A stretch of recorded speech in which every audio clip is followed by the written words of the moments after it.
Hello friends, इस video में हम आपको यूनिट्स ऑफ मेमोरी यानी मेमोरी की इकाइयों के बारे में बताएंगे। अगर आप भी किसी भी कंप्यूटर कोर्स है जैसे कि ADCA, CCC, DCA या फिर O लेवल यानी किसी भी आप कंप्यूटर कोर्स की तैयारी कर रहे हैं या फिर आपका कोई भी आप कॉम्पिटिटिव एग्जाम की प्रिपरेशन कर रहे हैं जिसमें कंप्यूटर के आपसे क्वेश्चन पूछे जाएंगे एग्जाम में, तो आप सभी के लिए काफ़ी हेल्पफुल होगा। और यहाँ पर देख सकते हैं ये यूनिट है मेमोरी की, जो कि आपसे बेसिकली आपसे एग्जाम में क्वेश्चन आपको देखने को मिल जाता है।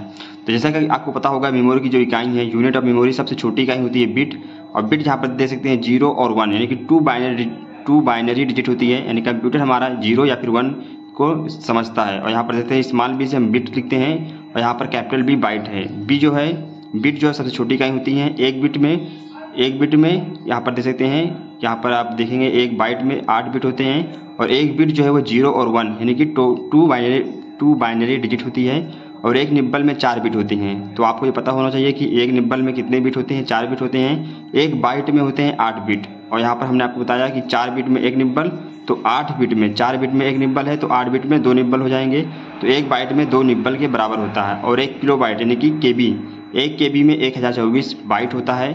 और यहाँ पर जैसे अगर 1024 को हम लिखें 2 × 2 यानी कि 10 बार अगर हम मल्टीप्लाई करते हैं तो 2 का अगर हम 10 बार गुना करेंगे, 2 दूनी 4, दूनी 8, दूनी 16, दूनी 32, दूनी 64, दूनी 128, 128 दूनी 256, 256 दूनी 512 और 512 दूनी 1024। यानी कि अगर आप 2 की पावर 10 लिख देते हैं, मतलब ये 1024 को हम 2 की पावर 10 लिख सकते हैं। यानी कि 2 का अगर हम 10 बार मल्टीप्लाई करेंगे तो 1024 ही आएगा हमारा, और ये बाइट हो जाएगा। तो बाइट को हम यहाँ पर देख सकते हैं कैपिटल बी से भी लिख सकते हैं, तो कैपिटल बी लिख दिया। तो यहाँ पर 1 KB जो है वो 2 की पावर 10 B के बराबर होगा और 1 किलो बाइट में 1024 बाइट होता है। 1 मेगाबाइट यानी कि 1 MB में 1024 KB। जैसे कि हमने आपको बताया 1024 को हम लिख सकते हैं 2 की पावर 10। और यहाँ पर KB को हमने क्या बताया था, 1024 यानी KB को हमने बताया था 2 की पावर 10B। तो यहाँ पर KB को हमने लिख दिया 2 की पावर 10B। और यहाँ पर 1024 को भी हम 2 की पावर 10 लिख सकते हैं। तो यानी यहाँ पर हो जाएगा 2 के खाते 20B। या फिर अगर हम 2 के खाते 20 यानी 2 का हम 20 बार मल्टीप्लाई करें तो ये मिलियंस में नंबर पहुँच जाएगी। यहाँ पर इसको हम लिख सकते हैं 1 मिलियन बाइट। 1 गीगाबाइट यानी कि 1 GB में 1024 MB होता है। जैसा कि हमने आपको बताया कि 1 MB जो है, 1 MB में 2 की पावर 20B यानी कि बाइट। और यहाँ पर 1024 को हम लिख सकते हैं 2 की पावर 10।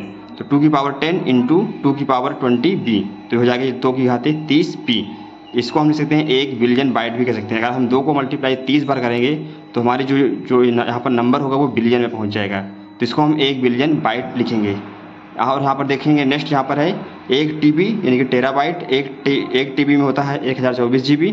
और आप इसमें 2 की पावर 10 इसको ऐड कर लेंगे तो ये हो जाएगा आपका बाइट में। और इसको हम अगर मल्टीप्लाई करें 2 की पावर 40 बार तो हो जाएगा ट्रिलियन बाइट में हो जाएगा। 1 TB यानी कि पेटाबाइट, 1 पेटाबाइट में होता है 1024 TB यानी कि TB मतलब टेराबाइट।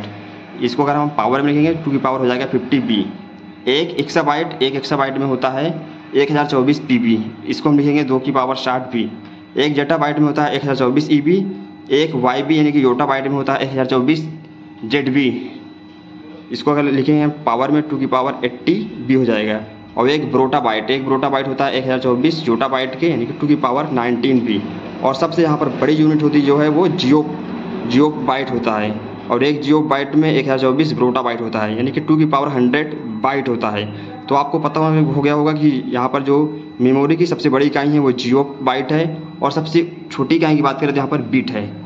और यहाँ पर अगर हम बता दें, यहाँ पर इंपॉर्टेंट आपसे एग्जाम में क्वेश्चन पूछ जाते हैं। सबसे छोटी इकाई बिट से बड़ा निब्बल से बड़ा बाइट से बड़ा KB से बड़ा MB और MB से बड़ा देख पाएंगे यहाँ पर GB से बड़ा TB से बड़ा PB से बड़ा EB से बड़ा ZB से बड़ा YB यानी कि योटा बाइट। तो यहाँ पर देखते हैं नोट में, यहाँ पर बिट जो है वो सबसे छोटी मेमोरी इकाई है और जियो बाइट जो है सबसे बड़ी मेमोरी इकाई है।